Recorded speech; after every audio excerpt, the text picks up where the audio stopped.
So this video is for the special prosecutors and future President Robert F. Kennedy Jr. on the issue of gun legislation, which I remember getting attacked by my own father about agreeing with some point that somebody made about gun control. I think it had to do with Starbucks putting up a sign that says no open carry allowed in in their cafes. And I don't remember all the details about that, but I shared the post on my Facebook. He immediately went off, "You got to get your priorities straight." Just that fucking typical nasty bullshit, the same fucking vile shit that prompted all those assholes to wave AR-15s over the kids from Parkland, like David Hogg, and I don't remember the other young lady's name that shaved her head that said, "We call BS." They have no problem. They don't have a problem with gun legislation or gun control. They are all for the legislation that prohibits convicted felons from owning firearms.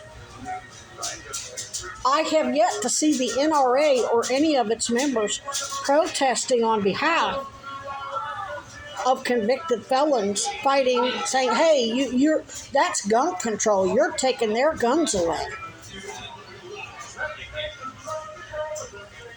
So Bobby is trying to unite, and he's trying to do it by using logic and reasoning to convert people, because and nobody's going to tell me that all of those very wealthy Ivy League educated journalists at both Fox News on the right, or what's so-called left-wing or so-called liberal media, mainstream media, and the right wing, they're all right wing. I don't give a shit whether it's Clinton News Networks, MSNBC, I don't care, they're all right wing.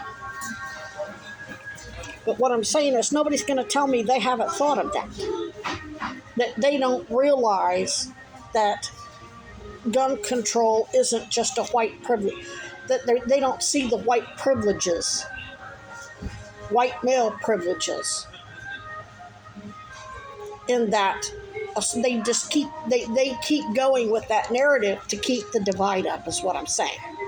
I haven't seen one single Democrat, or progressive for that matter, confronting the so-called patriot, Proud Boys, NRA, and all of its members with, "Oh, so you don't want any gun control so we can let convicted felons own guns? You're going to stop calling minorities who own guns gangsters and thugs and terrorists?" You see what I'm saying? When minorities who have been convicted wrongly or rightfully, well, even if they have no convictions, if you have a neighborhood, I mean, look at the guy from Black Panthers. When the Black Panthers armed themselves with shotguns, they were terrorists and they were killed.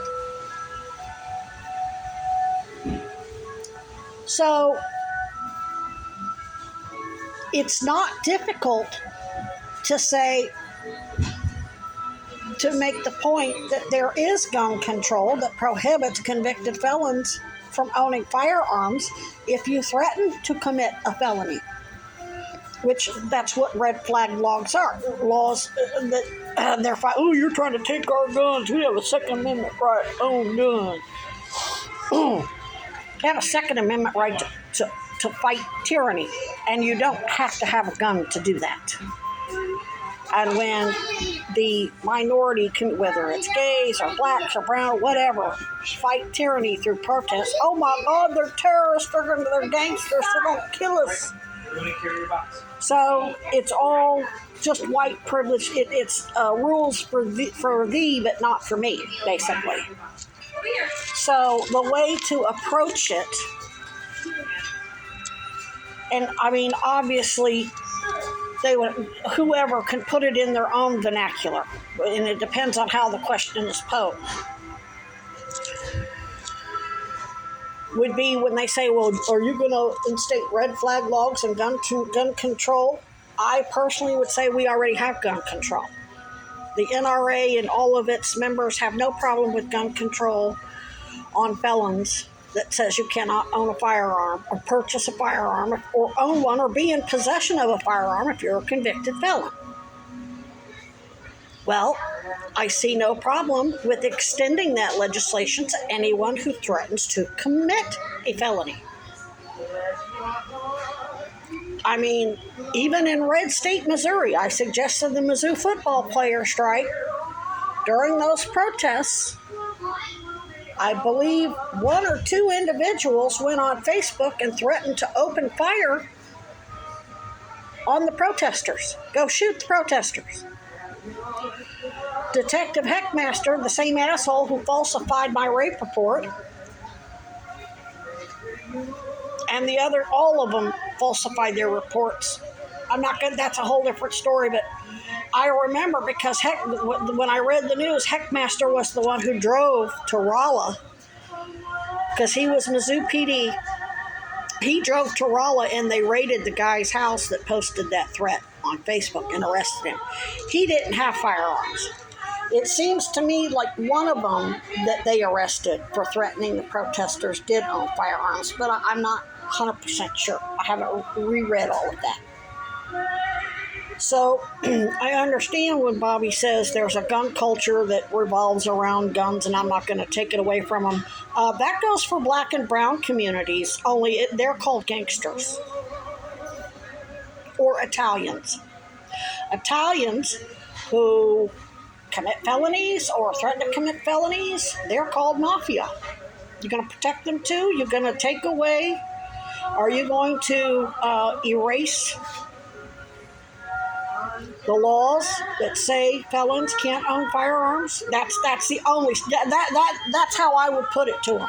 I would say, okay, so that means felons can no longer be disenfranchised from voting or owning firearms, is what you're saying. And then they'll go, well, no, that's not what I mean. Well, I got to be equal to everybody. I can't just protect the rich white folks who have the money to go out plinking and hunting and have the money to just play games with sport. I mean, let's face it. Yes, there's a culture around guns. I'm a Navy brat. Let's put it this way. Let me tell you how good I am with guns. When I was 17, I went to work at House of Lloyd in, I think it was South Kansas City, Truman or something like that. It was a seasonal thing. Well, I started dating my supervisor. I got a thing with dating my bosses and doctors and stuff. Anyway, dating my supervisor, his name was Dave, and I went to visit him. A lot of times I would sleep at his house because he was closer, because I lived in Marshall with my grandmother, which was an hour and a half from work, and he was much closer. He was like Higginsville or someplace. He was right on whatever town it was right on the river, Missouri River. Well, this was winter. Well, they decided to go out target shooting. Only they didn't set up a tree stump or a regular paper target. They saved all of their plastic oil to put oil in your car. Once they added the oil to the car, changed the oil, they saved the plastic bottles. Well, they're poor. They can't afford one of those things that, like with rifles, you yell pull and they pull it and it throws it up in the air. You shoot it with a shotgun. So they have a boat ramp on the Missouri River. They would toss in intermittently, wait a few seconds, toss in, toss in, toss in. Now, I'm not saying it was environmentally friendly. This is a backwoods country. You know, we're talking 1987 here. And So they would toss that up at the boat ramp and then drive down to a spot, like a little peninsula where the river turned, and you couldn't access the river. That bank was too steep and it was too tall, and the river itself was quite a ways away. I would say the edge of the water was a good 150 yards. And so then they would stand up there where they had a downward view and aim at those oil bottles, plastic bottles, as they went by, to have a moving target to practice with. There was 4 or 5 of them. There was Dave and his brother and a couple of his buddies. And I'm laughing. I'm like, y'all, give me that gun. It was a 30-30. Not a single one of them hit oil cans. Or I call them cans. They're plastic bottles, but whatever. And they were very hard to see. You couldn't see the thing in the water. You had to look through the scope. And they had very good scopes, and they were sighted well. Because when I took the weapon and I got it in my sights and pulled that trigger, that oil can flew up in the air 30 feet. They were like, whoa, do it again. We were there all day. They made a beer run and went to Hardee's and got food and fries, and it turned into a great big show of them watching me shoot a black oil plastic bottle in the middle of a black river, a good 200 yards away. You couldn't even see the damn thing unless you were looking through the scope, which they had other telescopes so they could see. They had another telescope that they could see with, so they knew when the bottles were finally making their way down to that point that they drove to. I mean, it wasn't that far,